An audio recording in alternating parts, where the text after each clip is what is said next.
l'école primaire de Néma était étrange. Pas à cause de son architecture, pourtant vieillotte, pas à cause de ses fenêtres toujours voilées ou de ses couloirs trop longs pour la taille du bâtiment. Non, ce qui troublait, c'étaient les enfants. Ils n'étaient pas méchants, pas violents. Mais ils savaient des choses qu'ils n'auraient jamais dû savoir. Une institutrice récemment arrivée, Madame Hélène, l'a compris le jour où une fillette de 6 ans a récité un poème. Jamais enseigné. Un poème écrit en 1914 par un élève de cette même école. Un poème disparu dans l'incendie des archives. Hélène l'a reconnu. Parce que ce texte, elle l'avait trouvé chez son grand-père. Un ancien élève de Néma, mort sans jamais parler de son enfance. À partir de là, elle a commencé à observer les enfants.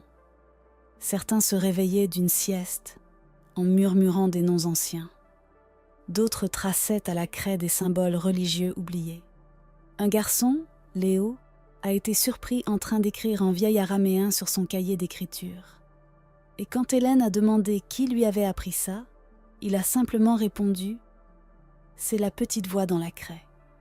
La nuit, des parents racontaient que leurs enfants se levaient pour parler dans leur sommeil, à quelqu'un d'invisible. Et chaque matin, à l'école, les mêmes enfants ne se souvenaient de rien. Mais leurs yeux semblaient avoir vieilli. Un jour, Hélène a trouvé une cassette audio dans une vieille boîte de classe. Étiquette illisible. Elle l'a glissée dans un vieux lecteur. Au début, un grésillement, puis des voix d'enfants. Ils récitaient l'appel. Présent, présent, présent. Puis une voix profonde. Absent. Et là, un silence. Long, oppressant. Jusqu'à ce qu'un enfant murmure, à peine audible. Il est revenu. Hélène a arrêté la cassette. Mais le soir même, elle l'a entendu jouer toute seule, depuis le bureau fermé à clé. Le lendemain, un élève a disparu. Le petit Théo. Sa chaise était vide, mais personne ne s'en inquiétait. Sauf Hélène.